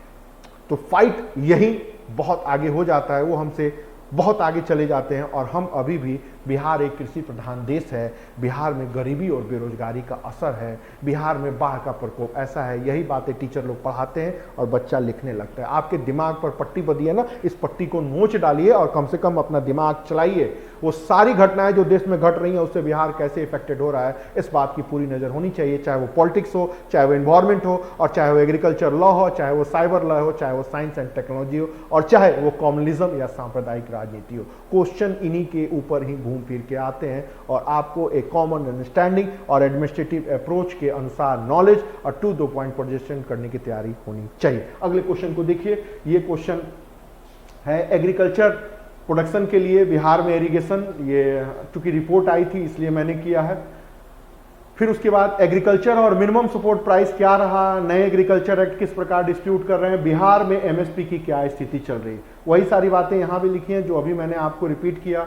फिर एग्रीकल्चर में मिनिमम सपोर्ट प्राइस क्या है, कैसे है और बिहार कैसे इफेक्टेड हो रहा है, इसकी भी यहाँ चर्चा की है। फिर इकोनॉमिक डेवलपमेंट में इंक्लूसिव क्या होता है, पुराना प्रश्न है, चूंकि आ चुका है पहले, तो इस वजह से मैंने इसको डिस्कस किया है। इन्वायरमेंट, पर्यावरण पॉल्यूशन को लेकर के क्या हो रहा है और इसको कैसे चेंज करना है, और इतनी सारे अभियान है हमेशा बिहार सरकार। अब देखिए जन हरवाली मिशन 2 आ गया, मिशन बजट प्रोविजन, इसको भी मतलब इट मींस इन्वायरमेंट प्रोटेक्शन को लेकर देश में क्या चल रहा है और बिहार सरकार क्या कर रही है, इसको डिस्कस किया। 3 कृषि कानून और उसके विरोध और उसकी चर्चा की गई है हर रूप में। कोविड-19 ने ग्लोबल इकोनॉमी को कैसे इफेक्टेड किया है उसकी चर्चा हुई है। फिर वही fact data report world level पर क्या आया है, भारत के ऊपर क्या असर पड़ा है, ठीक है, बिहार के ऊपर क्या असर पड़ रहा है और कंक्लूजन क्या होगा। अगले क्वेश्चन को देखिए, जीएसटी के ऊपर है, कैसे लॉस हो रहा है। अब ट्रेडिशनल क्वेश्चन है, छोड़ भी नहीं सकते हम, इकोनॉमी का प्रश्न है। फिर बिहार के पिछड़ापन के लिए ये पुराना क्वेश्चन है, इसको भी डिस्कस किया गया है, अक्सर बच्चे पूछते हैं। बट ये देखिए 12 आप कर रहे हैं, तो अगर ये आपका फैक्ट फिगर डाटा नहीं हुआ, बिहार सरकार के प्रयास नहीं हो, तो फिर आपके मार्क्स कट जाएंगे। फिर उसके बाद इंफ्रास्ट्रक्चर क्या, कैसे, किस तरह और उसके क्या क्या मेजर हैं वो भी डिस्कस किया है यहाँ पे। टेक्नोलॉजी के सेक्टर में बिहार अभी नया क्या कर रहा है, तो बिहार सरकार ने 3 टेक्नोलॉजी के सेक्टर में इनिशिएट लिया है गुड गवर्नेंस के रूप में, वो तीनों का जिक्र होना चाहिए। बिहार सरकार अभी आर्टिफिशियल इंटेलिजेंस के लिए ये कर ली है, इंटरनेट ऑफ थिंग्स के लिए ये कर रही है, और फिर क्लाउड कंप्यूटिंग के लिए हो रही है। मतलब internet of things, cloud computer और आर्टिफिशियल इंटेलिजेंस को लेकर के बिहार सरकार ने स्टैंड लिया है।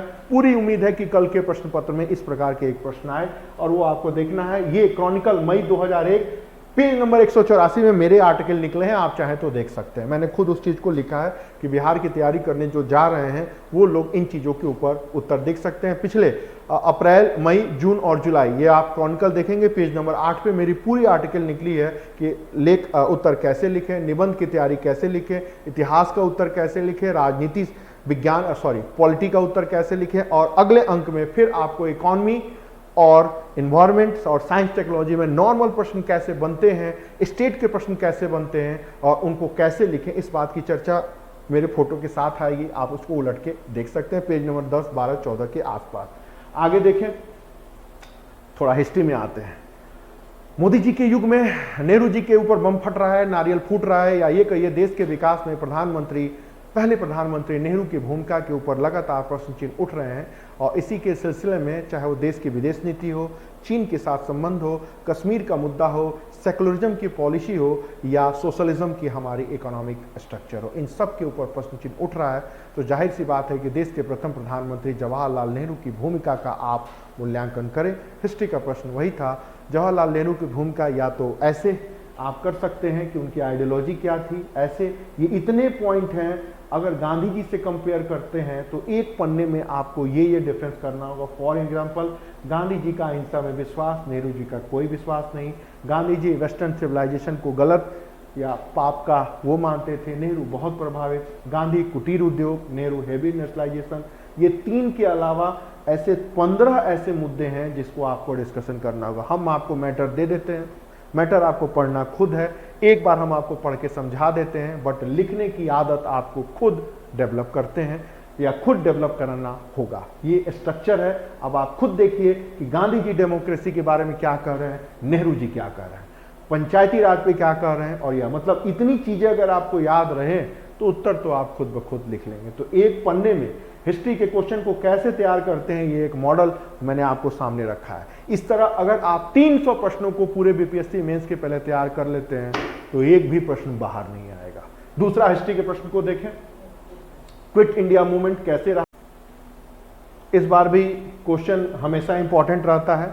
भारत छोड़ो आंदोलन बिहार, तो उसमें आप क्या लिखेंगे, कैसे लिखेंगे, परिचय, बिहार की भूमिका, बिहार में कैसे क्या रहा, ये आपका एक कंटेंट आपके सामने तैयार खड़ा है। इसी चीज को आप 4 बार पढ़ें, लिखने की आदत डालें, तो आपका ये क्वेश्चन भी ऐसे तैयार हो सकता है। उसी तरह असहयोग और सविना अवज्ञा आंदोलन, अब ये क्वेश्चन आया था इस बार। अब कैसे चंपारण आंदोलन था, तो चंपारण सत्याग्रह का परिचय देना है, महत्व, प्रभाव, देश के आंदोलन से जुड़ाव, विश्लेषण और निष्कर्ष। कैसे अलग था ये देखिए, तो आप क्या लिखेंगे, ध्यान से देखिए इन पॉइंट्स को। कहानी सबको पता है, वही राजकुमार शुल्क, वही नील की खेती, वही 3 कठिया प्रथा, वही गांधी जी का आंदोलन, वही चंपारण सत्याग्रह वगैरह वगैरह। लेकिन चंपारण ने कैसे देश के इतिहास को प्रभावित किया, क्वेश्चन की डिमांड ये है। अब आप उत्तर को देखिए। गांधीवादी आंदोलन का पहला प्रयोग स्थल, सेकंड, उदारवादी, उग्रवादी और गांधीवादी विचारधारों की राजनीति की पहली प्रयोगशाला। उदारवादी नरौजी एंड ग्रुप, उग्रवादी लाला लाजपत राय एंड ग्रुप के पश्चात गांधीवादी विचारों की पहली प्रयोगशाला है चंपारण। थर्ड पॉइंट, सत्याग्रह का प्रयोग और महत्व स्थापित हुआ। फोर्थ, जन भागीदारी से आंदोलन को कैसे सफल बनाया जा सकता है ये। फिफ्थ पॉइंट, सहयोगी निर्माण, राजकुमार शुक्ल, ब्रज किशोर प्रसाद, हसन इमाम, मजरूल हक और राजेंद्र प्रसाद। ये पांचों छह बिहारी बाबू का नाम पढ़ के उत्तर में होना चाहिए। 6 पॉइंट, अंग्रेजी राज के ऊपर दबाव, संघर्ष विराम संघर्ष की राजनीति का पहला इंडिकेटर, भविष्य के आंदोलन पर प्रभाव 1920, 1930 और 1942, क्रमशः असहयोग, सविनय और भारत छोड़ो, गांधीवादी विचारों का स्थापित होना, सदस्यता अभियान चलाना जो कांग्रेस का 54वां अभियान बन करके उभर के आया, स्थानीय मुद्दों का एक राष्ट्रीय मुद्दों से जुड़ाव और दबाव प्रकट, देश की आंदोलन के लिए दिशा देने का प्रेरणात्मक भूमिका निभाया चंपारण। अब ये 10 पॉइंट हमने लिखा है। ईमानदारी से आज का जो आप प्रश्न लिख के आए थोड़ा कंपेयर करिए कि इन 10 पॉइंट में से आपने कितना लिखा, तो आपको खुद समझ में आ जाएगा कि आपको कितना % नंबर मिलना चाहिए। क्या लिखेंगे लोग, नील की खेती, राजकुमार शुक्ल, गांधी जी वगैरह वगैरह, वो तो सब जानते हैं। प्रश्न ये पूछ रहा है चंपारण ने या चंपारण आंदोलन ने देश की राजनीति को कैसे प्रभावित किया। ये प्रश्न 3 बार आ चुका है, इस बार भी है, अगली बार भी आएगा, क्योंकि बिहार राष्ट्रीय इतिहास में यहीं से शुरू होना या यहीं से स्थापित होना शुरू होता है नेशनल मूवमेंट के चैप्टर में। स्वाभाविक है अगली बार फिर आएगा। तो ये 10 पॉइंट्स हैं जो हमने पहले भी डिस्कस किए हैं। फिर राष्ट्रीय आंदोलन में किसान आंदोलन का स्वरूप, बिहार के संदर्भ में किसान आंदोलन कर रहे हैं तो ये भी इसमें लिखा है, कैसे होगा, क्या होगा। सामाजिक आंदोलन की भूमिका या समाज सुधार, उसमें बिहार, इसको भी डिस्कस किया है हिस्ट्री के रूप में। फिर सामाजिक सुधार में राम मोहन रॉय क्या किए या बिहार के संदर्भ में। फिर समाज सुधार आंदोलन कैसे हुआ, किस तरह हुआ। पाल कालीन कला, ये क्वेश्चन फिर आया है हर साल, पाल, मधुबनी और मौर्य, इसमें स्टेप बाय स्टेप किया है। देखिए ये मैं थोड़ा बताता हूँ, इस क्वेश्चन भी लोग हल्के में ले लेते हैं और कुछ भी लिख के चले आते हैं। विकास, अवशेष, कला की विविध शैलियों का विकास, मूर्ति निर्माण विशेषता, मूर्तियों का विषय, छाप, गुण, निर्माण शैली, अवशेष के उदाहरण, चित्रकला के विषय व प्रभाव, भित्ति चित्र का विषय, स्थापत्य कला शैली, उसके उदाहरण, पाल कला पूर्व युग में कैसे प्रभावित थी और भारतीय संस्कृति में इसका स्थान और निष्कर्ष। इतने एंगल हैं पाल कला के, अगर आपने ये एंगल डिस्कस नहीं किया तो आपको उत्तर नहीं मिलेंगे। बच्चे लेके रटते हैं, इम्तियाज अहमद लेके रट लेंगे, अभी कहिए लिखने को तो नहीं लिख पाएंगे। इसको भी मैंने लिखने का प्रयास किया है या लिख के बच्चों को पहले ही डिस्ट्रीब्यूट कर दिया। ये मेरा हैंड रिटन है, आप देख सकते हैं। ये 4 साल पहले जब मैं मेंस देने गया था पटना, तब मैंने ये लिखा था। वही सारे पॉइंट्स लिखे हुए हैं, कैसे विशेषता है, क्या क्या है, धार्मिकता विषय, 2 विषय हैं, किस प्रकार विषय हैं और एग्जैक्ट सारी चीजें लिखी हैं। उसी तरह ये पटना कलम शैली, इसमें भी क्या लिखना है उसकी बात हुई है। पटना कलम शैली क्या है ये भी पहले से लिख करके बच्चों को रटा डाला था, दे दिया था, कैसे लिखेंगे, क्या लिखेंगे। उसी तरह ये मौर्य कला भी है। इस तरह के सारे क्वेश्चन यहाँ डिस्कस हुए हैं। या कॉम्युनलिज्म क्या है उसकी बात हुई है, या फिर इस तरह की जयप्रकाश नारायण की क्या बात हुई है, या भारत की राजनीति में जयप्रकाश नारायण आना ही था। या इस तरह के जितने भी हिस्ट्री के प्रश्न आए, बिरसा मुंडा क्या है, कैसे है, या फिर सीधे कहें कि अंग्रेजों के आने के बाद भारत के हर जनजीवन में हस्तक्षेप हुआ, अंग्रेजों ने भी किया, ट्राइबल लोगों में वन नीति हुई, धर्मांतरण की प्रक्रिया हुई, और दुनिया के हर समाज और धर्म में मसीहा या भविष्य में आने वाले एक अवतार की बात होती है। जैसे इस्लाम में महदी और भारत हिंदू धर्म में कल्कि का अवतार, उसी तरह आदिवासी समाज में भी था। बिरसा ने अपने इसी परंपरागत ज्ञान का इस्तेमाल करते हुए अपने आप को मसीहा घोषित किया। गोली का वो नहीं होता नारा भी लगाया, कटोंग बाबा कटोंग। और भारत में खासकर आदिवासी इलाकों में जो औपनिवेशिक अंग्रेजी साम्राज्य का हस्तक्षेप हो रहा था उसके बारे में हुआ। सेम संथाल में भी हुआ। तो ये कुछ फेवरेट क्वेश्चन है जो हर साल बिहार से आते हैं, इस साल भी आए। तो कोई भी ऐसा आश्चर्यचकित करने वाला प्रश्न नहीं था। प्रश्न आता नेहरू जी के ऊपर, प्रश्न पूरी उम्मीद थी सावरकर के ऊपर, प्रश्न पूरी उम्मीद थी डॉक्टर अंबेडकर के ऊपर, प्रश्न पूरी उम्मीद थी कि गांधीवाद का क्या योगदान है।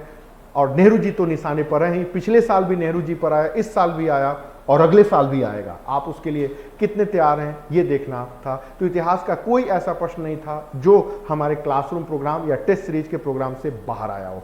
जो 300 क्वेश्चन हम लोगों ने बीपीएससी के लिए डिस्कस किया था अपने 1.5 महीने की क्लास में, उसमें से एक रॉकेट वाला ही सब्जेक्ट है जो छूटा हुआ है। बाकी कल जो पेपर आएगा आप उसे टैली कर लीजिएगा, आपको अपने प्रश्न का उत्तर मिल जाएगा। अब आपके सामने मैं एक चीज प्रस्तुत करना चाहता हूं कि कोई भी घटना घटती है तो ऑब्जर्वर आईएएस ने मोविशाला प्लेटफॉर्म पर इसको कैसे यूटिलाइज किया, ये आप आज प्रत्यक्ष देखिए।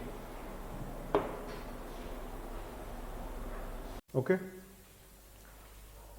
लास्ट में हम आपको यही दिखाना चाहते हैं कि इस एग्जामिनेशन की तैयारी कितनी सीरियसली हम लोगों ने की है और हमारे साथ 200 से भी ज़्यादा जो सिलेक्टेड स्टूडेंट हैं उन्होंने कैसे की है।